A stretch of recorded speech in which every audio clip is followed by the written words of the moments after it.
5살 먹은 아들이 너무 집안을 어지럽히는 거예요. 그래서 엄마가 이 아이를 가만히 앉혀놓고 얘기를 하는 겁니다. 엄마가 아는 애가 하나 있는데 걔는 잠들기 전에는 자기 장난감을 잘 정돈해놓고 자고 일어나서는 자기 잠자리를 잘 정돈하는 애가 있단다. 너는 이 얘기를 듣고 무슨 생각이 드니? 라고 물어봤어요. 그러니까 이 아들이 뭐라고 그랬을까요? 엄마, 걔는 엄마가 없어요? 엄마가 다 해주는데 남의 집 얘기 같지 않죠? 반응이 이렇게 좋을 줄 몰랐습니다. 우리는 지금 사도행전 말씀을 오늘 51번째 묵상하고 있습니다. 오순절 성령 강림 이후로 예루살렘 교회가 크게 부흥을 하고 그리고 땅끝까지 증인이 되라는 주님의 명령이 이제 6장부터 펼쳐지게 되죠. 왜냐하면 헬라파 일꾼들이 세워지면서 스데반, 빌립 그리고 사울을 통해 복음이 전해지는 그런 확장의 장면을 목격했습니다. 그런데 오늘 9장 32절부터 갑자기 그 모든 앵글이 베드로에게로 모아집니다. 사실 베드로는 그전에는 예루살렘에 꼭꼭 숨어 있었죠. 그러다가 이제 빌립이 요청을 하고 이렇게 하면서 사마리아 사람 이방인들에게도 복음이 전해지는구나 라는 사실을 깨닫고 복음을 전했지만 자의적으로 그렇게 예루살렘 밖으로 나간 적은 거의 없어요. 그런데 오늘부터 10장, 11장, 12장까지 베드로의 이야기에 사도행전은 초점을 모으게 됩니다. 특별히 오늘 우리가 묵상하는 32절에 35절은 룻다에서의 기적, 36절은 욥바에서의 기적이에요. 근데 이 룻다와 욥바는 이제 아시아 지역으로 점점 나아가는 그 이제 길이 열리는 루트로 연결이 됩니다. 그 중에서 오늘 이제 룻다에서 만난 사람이 있는데 이름이 애니아입니다. 그런데 이 애니아는 환자였어요. 8년 동안 중풍병을 앓아서 자리 보존하고 누워 계신 분입니다. 본문은 중풍병이라고 되어 있지만 직역을 하면 사지마비 환자입니다. 여러분, 한 달 동안 누워있는 것도 쉬운 일이 아닌데 1년 동안 누워있는 것도 어려운 일인데 지금 몇 년이라고요? 8년이라고요. 오랜 병에 장사 없다고요. 본인은 말할 것도 없고 가족들은 얼마나 그 삶이 피폐해지고 힘들고 어려운 형편에 놓였겠습니까? 그런 상황에서 베드로가 가보니까 애니아가 있었어요. 그래서 그 애니아에게 베드로가 두 마디를 합니다. 34절에 있는 것처럼 예수 그리스도께서 너를 낫게 하신다. 그러면서 한 말이 뭐냐면 일어나 내 자리를 정돈하라. 이렇게 얘기합니다.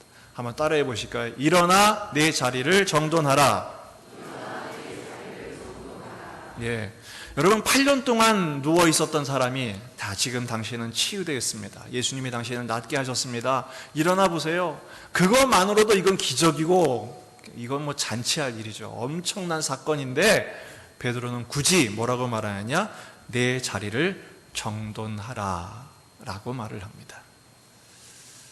뭔가 의도가 있는 것 같아요. 그래서 저는 오늘 내 자리를 정돈하라고 하신 베드로가 그렇게 말한 이유, 오늘에게 이 말씀에 초점을 모으게 하신 이유가 뭔지를 생각해 보려고 합니다. 베드로는 왜 내 자리를 정돈하라 라고 말했을까요? 이유는 다른 데 있지 않습니다. 스승이신 예수님이 그렇게 하셨기 때문입니다. 베드로는 지금 이 병도 누가 낫게 하시는 거예요? 예수 그리스도께서 너를 낫게 하신다. 그러면서 예수님이 하신 그대로 베드로도 따라할 뿐이었습니다. 오늘은 마침 자막이 안 나오니까 우리 한번 성경을 직접 찾아보십시다. 교회 왔는데 한 번쯤 성경 찾아보고 가야 보람 있지 않겠습니까? 요한복음 5장입니다. 요한복음 5장으로 한번 넘어가 보십시다. 요한복음 5장 그 초반부를 보게 되면 베데스다라는 그 연못이 있어요. 근데 그 연못에 환자들이 뭐 엄청나게 많이 모여 있는 거예요. 왜 이 환자들이 이 베데스다 못가에 모여 있느냐 하면 거긴 전설이 있었어요. 그게 뭐냐면 가끔 이 물이 용천수처럼 이렇게 솟아오르거나 흔들리는 일들이 있는 거예요. 그게 이제 천사가 와서 그렇게 물을 움직이게 했다라고 믿은 겁니다. 어떤 전설이 있느냐? 그때 선착순이에요. 제일 먼저 그 물속에 퐁덩 들어가면 어떤 병이든지 다 낫는 거예요. 그러니까 여기 모인 사람들은 웬만한 환자들이 아니겠죠. 평생 불치병으로 사는 사람들이 운집해서 지금 살고 있는 것입니다. 거기를 예수님이 지나가시다가 한 사람을 만나게 됐는데 그 사람이 누구냐? 38년 동안 병을 앓던 사람입니다. 무슨 병인지는 알 수 없어요. 하지만 38년이면요 거의 평생을 질병으로 앓는 사람이죠. 그 여인에게 예수님이 물어봅니다. 여인이라고 되어 있진 않아요. 그냥 환자라고 되어 있어요. 제가 지금 애니하고 혼동했어요. 예수님이 물어봅니다. 내가 낫고자 하느냐? 그러니까 이 사람이 뭐라고 그러냐면 지금 물이 움직일 때 제일 먼저 들어가야 병이 낫는데 다른 사람들은 발이 멀쩡해서 뛰어가는 사람도 있고 어떤 사람은 누가 들어다 줘서 들어가는 사람도 있는데 나는 아무도 도와주는 사람이 없어서 이 지경이 됐습니다 라고 얘기를 하는 거예요. 그러니까 예수님이 하신 말씀 5장 8절입니다. 요한복음 5장 8절. 예수께서 이르시되 일어나 내 자리를 들고 걸어가라. 자, 내 병이 낫다 라고 말씀하지 않으시고 뭐라고 그래요? 내 자리를 들고 걸어가라. 그래서 그 사람이 자리를 들고 걸어가는 장면이 나옵니다. 그 옆에 누가 있었을까요? 베드로가 이걸 본 거예요.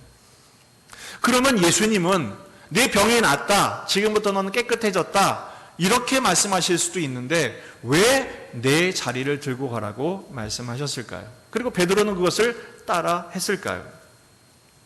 여기서 자리는 보통 한 사람이 누울 수 있는 1인용 침대, 간이 침대라고 하겠죠. 하지만 말이 침대지요. 38년 동안 누워있다고 생각해 봅시다. 그게 얼마나 더럽고 그게 얼마나 거의 누더기같이 거적대기같이 변해 있었을까요? 근데 그거 무슨 필요가 있다고 그걸 들고 가라고 주님은 또 말씀하셨을까요? 여러분, 주님이 이렇게 말씀하신 데는 이유가 있습니다. 사람이요, 병이 들었을 때 병이 낫는 것보다 더 중요한 게 있습니다. 바로 삶의 자리가 바뀌는 것입니다. 사람이 병이 들 때 이유 없이 드는 병은 없습니다. 병원을 가면요, 의사 선생님이 문진을 하죠. 여러 가지 물어봅니다. 그리고 확인을 합니다. 근데 대부분의 질병은 어디서 오느냐? 잘못된 환경과 오염된 환경, 잘못된 습관, 식습관이라든지 어떤 그 삶의 자세의 습관이라든지 병들 수밖에 없는 환경과 습관 때문에 그 병이 오는 거예요. 아무리 고쳐진다 할지라도 옛날의 삶의 환경, 옛날의 습관으로 돌아가면 그 사람은 얼마든지 재발될 수 있는, 아니 전보다 더 심해질 수 있는 상태가 되는 것입니다. 그래서 주님은 말씀하세요. 내 자리를 들고 걸어가라. 여러분이 38년 된 환자가 나음을 받고 나서 예수님을 직접 만나 얘기했지만 예수님이 누군지 몰라요. 왜냐하면 갑자기 나타나기도 했고 사람들이 운집했기 때문에 그 예수님이 피해버리셨기 때문에 깊은 대화를 나누지 못합니다. 근데 이 치유받은 환자와 예수님이 재회하는 장면이 나옵니다. 14절로 가보십시다. 요한복음 5장 14절에 보면 그 후에 예수께서 성전에서 그 사람을 만나 이르시되 보라 내가 나았으니 더 심한 것이 생기지 않게 다시는 뭐 하지 말라? 죄를 범하지 말라. 두 가지가 중요한 거예요. 사람이 병이 나도 다시 더 심한 병이 생길 수 있는 거 없는 거예요. 얼마든지 생길 수 있는 거예요. 옛날 습관과 옛날 환경과 그 바뀌지 않으면 더 심한 병이 들 수 있는 거예요. 그래서 예수님이 당부하십니다. 그렇게 되지 않도록 어떻게 하라? 깨끗하게 살아라 이렇게 말씀하지 않으셨어요? 잘 먹어라 이렇게 말씀하지 않으셨어요? 뭐라고 돼 있어요? 다시는 죄를 범하지 말라. 왜 예수님은 그 자리를 들고 가라고 말씀하셨을까요? 그 자리는 죄를 지을 수밖에 없는 연약한 인간의 한계의 자리예요. 그 자리는 무력한 병자로 살아 평생 죽음의 그늘에 시달리고 살아가는 어쩔 수 없는 어둠의 자리예요. 그걸 청산하라는 것입니다. 지금 애니야에게 베드로가 말합니다. 내 자리를 정돈하라. 근데 정돈하라는 것이 사실은 그 자리를 정돈하는 것뿐 아니라 원문을 보게 되면 직역을 하면 이렇게 번역할 수 있어요. 내 스스로 자리를 펴라. 원래 이 단어는요, 펴다, 깔다 이런 뜻입니다. 실제로 애니야는 병이 나고 나서 8년 동안 단 한 번도 자기가 자리를 펴본 적이 없을 거예요. 사지가 마비됐으니까요. 그러니까 누군가 펼쳐준 자리에 그냥 누워 있었을 뿐입니다. 그리고 거기를 그 자리를 오염시켰고 무력함과 절망 속에 살아간 것이죠. 주님은 우리에게 병만 고치지 않으시고 정말 중요한 것은 뭐예요? 그 삶이 변화되기를 기대한 거예요. 몸만 건강해졌다면 그 사람은 다시 병들거나 더 심해질 수 있었기 때문이죠. 아까 38년 된 환자 같은 경우 차라리 병이 낫지 않는 것이 구걸하며 살기에는 더 유리할 수도 있습니다. 불쌍해 보일 수 있으니까요. 여러분, 성경에서 말하는 치유의 목적은 어디에 있느냐? 따라합시다. 치유의 목적은 상태의 나아짐에 있지 않고 존재의 변화에 있다. 그렇습니다. 우리는 빨리 지금 상태만 허리 아픈 거 통증 없어지고 배 아픈 거 통증만 없어지면 되겠지. 여러분, 그것은 우리의 궁극적인 해결책이 되지 못합니다. 통증은 없어질 수 있지만 삶이 바뀌지 않으면, 그 사람의 존재가 바뀌지 않으면 그는 더 이상 건강한 삶을 누릴 수도 없고 새로운 삶을 살아갈 수도 없는 것입니다. 여러분, 아까 이 중풍의 환자가 무슨 환자라고요? 사지마비병 환자라고 그랬어요. 성경의 환자들의 이야기는 결국 지금 건강하게 살아가는 것 같지만 우리들의 모습과 다름이 없어요. 영적인 표현이에요. 그게 뭡니까? 우리는 어떤 의미에서 사지마비된 환자같이 살아갈 때가 많아요. 왜 그렇습니까? 하나님의 뜻이 뭔지 압니다. 주님의 뜻이 뭔지 압니다. 주의 뜻대로 살아야 한다고 압니다. 믿습니다. 문제는 뭐예요? 그 뜻대로 살아요, 못 살아요? 안 살아요. 그게 더 큰 죄예요. 알아도 안 하는 거. 해야 되는지 알면서도 할 마음이 없어요. 하지 말아야 되는지 그 분명히 알고 있지만 기어코 하고야 맙니다. 왜 그러죠? 나는 나를 이길 수 없기 때문입니다. 그 자리를 이제는 청산해야 합니다. 그리고 새로운 삶의 자리를 펼칠 수 있어야 합니다. 주님 오늘 말씀을 통해서 우리에게 어떤 자리를 청산하며 어떤 자리를 새롭게 펼치기를 원하시는지를 저는 세 가지로 정리했습니다. 첫 번째는 성결의 자리입니다. 한번 따라해 봅시다. 성결의 자리. 에베소서 5장 26절, 27절을 보면, 여러분, 에베소서 5장은 남편들아 아내를 사랑하기를, 아내들아 남편에게 복종하기를, 이런 말이 나옵니다. 그래서 부부관계, 결혼관에 대한 특강 텍스트로 많이 사용되고 있지만 사실은 그 말씀은 부부간의 문제가 아니에요. 비유. 정말 더 중요한 건 뭐냐? 우리의 신랑 되신 예수님께서 신부된 교회를, 우리를 얼마나 사랑하시는지, 그 신랑 되신 예수님께서 교회를 향해 어떤 꿈을, 비전을 갖고 계시는지를 설명해 보이고 있는 본문입니다. 에베소서 5장 26절을 보면, 이는 곧 물로 씻어 말씀으로 깨끗하게 하사 거룩하게 하시고, 어떻게 한다고요? 물로 씻고 말씀으로 깨끗하게 하여 거룩하게 만들기 원하신대요. 누구를요? 신부인 교회를요. 자기 앞에 영광스러운 교회로 세우사 티나 주름 잡힌 것이나 이런 것들이 없이 거룩하고 흠이 없게 하려 하심이라. 주님이, 우리 신랑 되신 예수님께서 신부된 교회를 이렇게 거룩하고 티도 없고 흠이 없는 깨끗한 모습으로 만들기 위해서 자신을 십자가에서 내어주시기까지 해주셨다는 것입니다. 그러니까 여러분, 예수님을 믿는 순간 우리는 구원을 받았다 해서 멈추시면 안 되고요. 이 구원은 어떻게 우리에게 주어졌냐 이거예요. 그리스도의 보혈로 우리의 죄를 씻음을 받고 말씀으로 우리의 존재에 깨끗하게 됨을 받아 거룩한 존재로 우리를 구별하셨고 실제로 거룩한 존재로 만들어 가시는 것, 이거를 통틀어서 구원이라고 합니다. 그러니까 우리가 병이 낫는 것이 중요한 게 아니라, 물론 그것도 나아야 되지만 더 중요한 것은 우리의 존재와 운명이 나아져야 돼요. 여러분, 예수님을 믿음으로 말미암아 우리의 성결의 자리가 펼쳐져 있음을 믿으시기를 바랍니다. 그럼 어떻게 해야 돼요? 옛사람의 죄의 자리를 이제 청산해야죠. 죄된 습관을 버려야죠. 옛사람의 모습을 못 벗어버리듯이 벗어버리고 새 사람으로 옷 입는 성결의 자리로 나아가야 한다는 것입니다. 여러분, 매 예배마다 말씀으로 깨끗함을 얻고 주님의 보혈로 씻음을 받아 거룩한 존재로 성결한 하나님의 백성으로 날마다 새로워지시기를 주의 이름으로 축원합니다. 두 번째는 하늘의 자리를 펼치기를 원하신다는 것입니다. 하늘의 자리.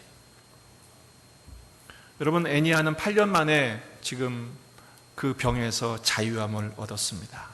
그래서 이젠 자기 발로 움직이고 자기 발로 생활할 수 있는 자유인이 됐어요. 그러나 여러분, 궁극적인 자유는 무엇일까요? 바로 이 땅에 갇히지 않고 하늘의 존재로 살아가는 것이 진정한 자유라는 것입니다. 지금 이 애니아는 과거의 그 질병의 자리에 매여 있었을 뿐 아니라 이제는 예수님을 만남으로 말미암아 구원함을 받아 하늘을 바라보는 자로 살아갈 수 있는 진정한 변화를, 신분의 변화를 경험하게 된다는 것입니다. 여러분, 주보를 보시면 주보 맨 안쪽에 맨 아래 묵상 말씀이 기록되어 있습니다. 찾으셨나요? 주보를 이렇게 펼치시면 오른쪽 아래에 묵상 말씀, 골로새서 3장 1절 2절 말씀인데 같이 한번 읽어보십시다. 시작. 그러므로 너희가 그리스도와 함께 다시 살리심을 받았으면 어디를 찾으라? 위의 것을 찾으라. 계속 거기는 그리스도께서 하나님 우편에 앉아 계시느니라. 위의 것을 생각하고 땅의 것을 생각하지 말라. 예수님을 믿는다는 것은 이제는 더 이상 이 땅에 연연하는 존재로 살아가지 않기로 결심하는 것입니다.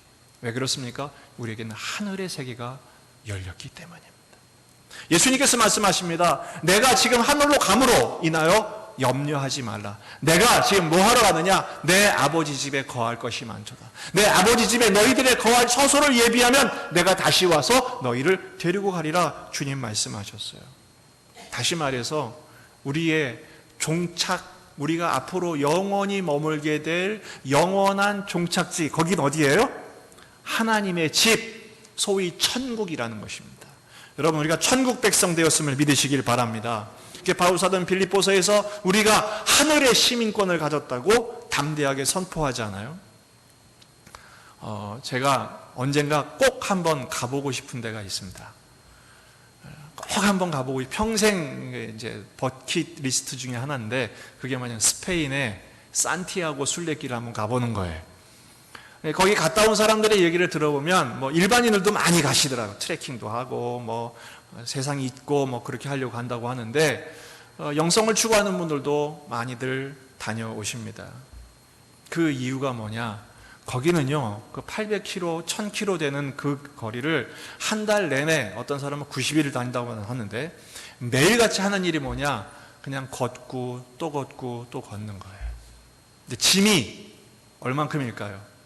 한 트럭에 싣고 다니는 게 아니라 배낭 하나에다가 그냥 자신 하루 걷고 하루 먹고 하루 묵을 수 있는 만큼만 준비해서 매일매일 하루하루를 살아가는 거예요. 거기서 많은 것을 느끼고 많은 것을 깨닫는다는 거예요. 그 중에 가장 큰 깨달음이 뭐냐? 인생 뭐 있냐, 이거라는 거죠.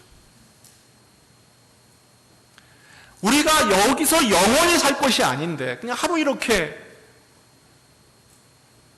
사는 우리는 순례자에 불과하다라는 것입니다. 그래서 순례자는 배낭에다 조개 껍질을 달고 다니는데 나는 순례자입니다 라는 사인이래요. 근데 여러분, 이미 성경에서 그 순례에 대해서 얘기합니다. 창세기에서는 족장들에게 결코 집을 짓지 말라고, 건물을 짓지 말라고 주님이 명령하셨어요. 아브라함도 이삭도 야곱도 그들은 거부였지만 그들은 건물을 짓지 않았습니다. 텐트를 짓고 살았습니다. 장막 생활을 했어요. 왜 그랬습니까? 그들은 이 땅에 영원히 살 존재가 아니라 하늘을 바라보며 하늘에 속한 존재요, 하늘의 하나님께로 돌아갈 존재이기 때문에 이 땅의 모든 것을 걸지 말라, 이 땅만 바라보지 말라고 주님 말씀하시고. 근데 우리는 어떻게 살아갑니까? 어떻게 하면 이 땅에서 잘 먹고 잘 살까? 마치 여기서 영원히 살 사람처럼 모든 것을 걸고 살 때가 얼마나 많은지 몰라요. 거기서 죄가 나오고, 거기서 타락이 나오고, 거기서 멸망이 나오는 것입니다. 여러분, 오늘 우리는 성찬식을 받게 될 거예요. 왜 우리가 성찬식을 1년에 6번이나 합니까? 왜 우리가 오늘 이 성찬을 참여해야 됩니까? 육신의 음식은 아무리 귀하고 값진 산의 진미를 먹어도 그건 배설물로 나오게 되어 있습니다. 그러나 우리가 성찬식을 하는 이유는 우리는 하늘의 양식을 먹는 하늘의 백성임을 확인하는 것입니다. 이 참된 음료요, 참된 떡인 떡과 잔을 먹고 마심으로 인해서 우리가 예수님과 함께 연합된 존재요, 이제 예수님이 하늘 보좌 우편에서 우리를 부르시는 그날, 아멘 할렐루야, 모든 것들 다 내려놓고 기꺼이 죽게로 갈 수 있는 주님 만날 준비하는 존재로 살아가기로 다짐하는 것이 성찬식인 것입니다. 내 자리를 정돈하라. 여러분, 우리는 매일같이 오늘 하루의 삶을 마감할 때 오늘 주님 부르셔도 나는 미련 없습니다 라고 청산할 수 있는 마음의 준비를 가지시기를 바랍니다. 롯의 처처럼 뒤를 돌아보다가 자꾸 뒤만 돌아보고 세상만 바라보는 자 되지 마시고요, 이 성찬을 통해서 하늘에 계신 예수 그리스도의 그 은혜와 그 인도하심을 바라보며 앞으로 내가 갈 곳, 아까 우리 찬양했잖아요. 저 높은 곳을 향하여 날마다 나갑니다. 근데 저 높은 곳을 향하여 한 10년 전에 나가시고 매일 우리는 그냥 땅을 향해 가고 있지는 않습니까? 여러분, 오늘 이 순간도 저 높은 곳을 향하여 하늘을 바라보는 하늘의 백성 되시기를 주의 이름으로 축원합니다. 세 번째는 남을 위한 자리를 펴는 자가 되어야 합니다. 어떤 자리를 주님은 펼치기를 원하느냐? 내 자리를 펼쳐라. 이건 뭐예요? 이제는 너만을 위한 자리가 아니라, 너만을 위한 자리는 내가 이미 펼쳐놨다. 그리스도의 보혈로 성결하게 하셨고 하늘의 집을 마련해 놓으셨어요. 이제는 다른 사람들에게 이 자리를 펼쳐주라고 주님은 당부하시는 것입니다. 여러분, 전에는 이 애니야는 자기 스스로 자리를 펼 수 있는 능력이 없었어요. 그러나 이제는 베드로를 통해서 예수 그리스도의 치유의 능력을 경험하고 나서 옛날의 삶의 자리를 청산하고 새로운 삶의 자리를 펼칠 수 있는 사람이 됐거든요. 이제는 자기만을 위해서가 아니라 아직도 전에 과거의 애니야처럼 붙들려 있는 영혼들에게 새로운 삶의 자리를 펼치는 자가 되기를 주님은 원하신 것입니다. 여러분, 아무나 남의 자리 펴주는 게 아닙니다. 자기 문제가 정돈되지 않은 사람은 차라리 다른 사람을 도와주지 않는 게 좋습니다. 왜 그러냐? 날마다 술에 쩌든 사람은 결국 남에게 펼쳐주는 자리는 뭐밖에 없을까요? 술자리일 거예요. 그렇죠? 친구가 왼수라고. 이런 왼수들은 여러분 멀리 하십시오. 여러분, 먼저 우리는 예수 그리스도로 말미암아 우리의 삶의 문제가 해결된 백성임을 믿으시길 바랍니다. 여러분, 사울을 보세요. 사울도 전에는 열심이었지만 결국 그 열심이 뭡니까? 주님을 알기 전에는 옛사람의 자기 자신의 자리를 청산하지 못한 그는 오히려 예수 믿는 사람을 박해하는 박해자였어요. 그러나 예수님 만나고 나서 그는 어떻게 됩니까? 즉시로 복음을 전하는, 남의 자리를 펼쳐주는 구원의 자리로 인도해 주는 사람으로 바뀌었죠. 베드로도 마찬가지입니다. 베드로도 예수님께 충성을 다한다고 했지만 역시 자기 문제에 갇혀서 결정적인 순간에 주님을 3번이나 부인하고 나중엔 저주까지 하는 존재였어요. 그러나 그가 예수님을 만나고 나서, 새롭게 만나고 나서 내 양을 먹여라, 내 양을 돌봐라, 그리고 성령의 감동하심을 경험한 후에 그가 어떻게 돼요? 지금 애니야에게 내 자리를 정돈하라 선포하는 사람이 되지 않았습니까? 또 한 사람이 소개되죠. 여러분, 오늘 다시 본문으로 돌아가 볼까요? 사도행전 9장 35절입니다. 같이 한번 읽어보십시다. 시작. 다 그를 보고 주께로 돌아오니라. 누구를 봤다는 얘기예요? 애니야를 보고. 애니야를 보고. 저 사람 8년 동안 사지마비 된 환자인데 병이 낫네? 병이 나은 정도가 아니야. 삶이 바뀌었네? 어떻게 그렇게 됐지? 베드로가 전한 예수 그리스도의 복음. 예수 그리스도께서 너를 낫게 하신다. 애니야는 이제는 그 복음을 자기만을 위한 복음이 아니라 다른 사람을 위한 삶의 자리를 펼쳐주는 복음 전도자가 되었던 것입니다. 그래서 룻다 그 지역에 있는 사론에 있는 사람들이 일부가 돌아온 게 아니에요. 그 중에 많이가 아니라 다 그를 보고 돌아왔다는. 애니야는 이제 남의 삶의 자리를 펼쳐주는 자의 삶을 살게 된 것입니다. 여러분, 이 시간 우리가 성찬을 받으려고 해요. 지난 한 주간도 우리는 이 땅의 먹거리를 위해서, 잘 먹고 잘 살기 위해서 얼마나 애를 쓰셨습니까? 하지만 우리는 주님의 뜻대로 사는 일은 날마다 쓰러지고 넘어지는 연약한 존재에 불과했어요. 아직도 옛날의 삶을 청산하지 못한 것이죠. 그러나 오늘 주님께서 다시 말씀하십니다. 따라합시다. 내 자리를 정돈하라. 그렇습니다. 과거의 삶과 단절하십시오. 청산하십시오. 예수 그리스도 안에서 성결의 자리를 펼치고 하늘을 바라보는 삶으로 여러분의 삶의 목적지를 재설정하고 이제는 나만을 위해서가 아니라 다른 사람의 삶의 자리를 복음의 자리로 펼쳐주는 자로 살기로 다짐하십시오. 내게는 그런 힘이 없습니다. 오늘 먹는 우리에게 떡이 되어주시고 우리에게 잔이 되어주신 예수님만 우리를 그렇게 할 수 있게 해 주십니다.